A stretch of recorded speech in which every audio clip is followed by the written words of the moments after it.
Hey YouTube, this is Mai. Remember to like and subscribe and ring that bell so you get notifications anytime I upload new videos. I upload videos on Sunday, Tuesdays, and Thursdays. On this channel, we talk about different ways to earn money online. What I want to address today is something that's really important, and my mentor actually spoke about this multiple times. A rule of thumb of when you're actually making a decision to become 100% self-employed. Now, of course, we're gonna go over a lot of different methods. There's many different ways of becoming a full-time entrepreneur, but people need to be honest with themselves, right? One, you need to write down all your expenses that you have in your household, right? So write down everything clearly on what your expenses are.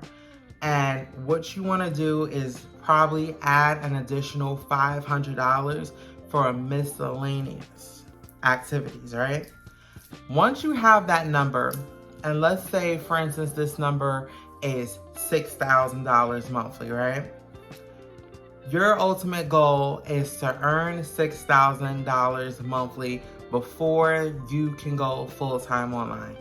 The next thing what he said to do is, let's say you have your mortgage or rent. What you want to do is make sure that you have a minimum of 12 to 18 months of your rent or mortgage stacked up. And then this is the most important part. Say you have your number, which is $6,000, right? Of what you need to achieve in order to leave your job. What you want to do is go 6 months of consistent growth of earning that number or superseding that amount. If you have a dip in your income, then you have to start the 6 months over from scratch. So that's really something that's important, because at the end of the day, what he preaches is the worst thing that a person can do is leave their job too soon. The thing about it is people have certain habits, they have certain mindsets, and it looks cute when you see people online and they telling you that they're, entrepreneurs, they're 100% self-employed. It's a different thing when you actually out there. Everything relies 100% on you. And at the end of the day, a lot of people is not groomed to be entrepreneurs. And school and all these other places, they teach you to have this employee mindset. So to gain the actual mindset of being self-employed, you gotta be a person that gets to work. You have to be a person that has the mindset that no matter what, you're gonna get the task done. You need to make sure that you have funds in your bank account, because if you're independent and you dependent on 100% income from you, you can't be lazy, At the end of the day, you could take a couple of days off, but you have to do things that set up in place for you to be earning some consistent cash flow.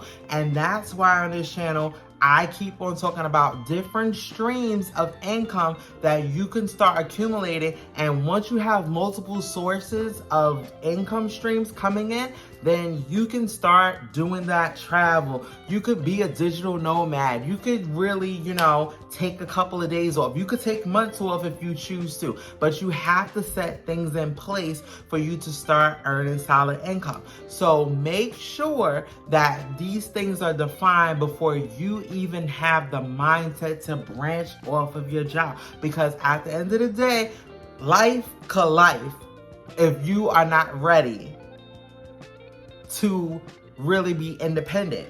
And that's the worst thing when you're in an area of desperation where you have to rely on 100% of your own efforts. You see, a lot of people have business models where everything evolves around them. For instance, when you're doing like email marketing and things of that nature, these are systems that's automation. When you have automation, it's easy for you to like, take days off or travel. Look at stuff probably once, twice a week. But when you have a business model where you have to be handy or you have to be there all the time, that's when things can get real.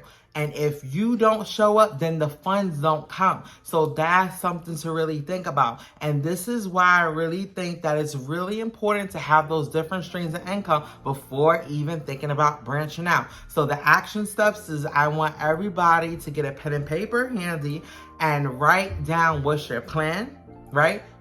Law of attraction. What's your ultimate date set that you do want to go independent? What's the rent or mortgage that you have? Make sure you know what 12 to 18 months of that is.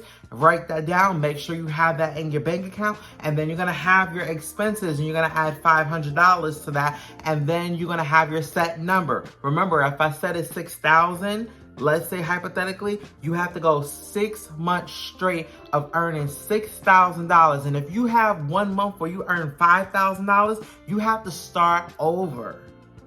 You have to start over and start counting again for that 6 months.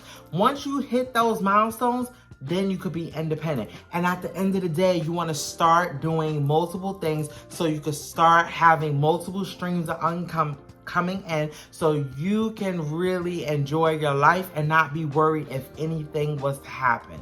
So guys, I hope this was valuable to you. I really think that this is something important that has to be addressed because a lot of people like the idea or watch people that says that they're 100% independent, but at the end of the day, you have to set things in place in order for that to happen. So with that being said, guys, I upload videos on Sunday, Tuesdays, and Thursdays. Remember to like and subscribe, ring that bell so you get notifications, and I appreciate you guys. Zai Jing.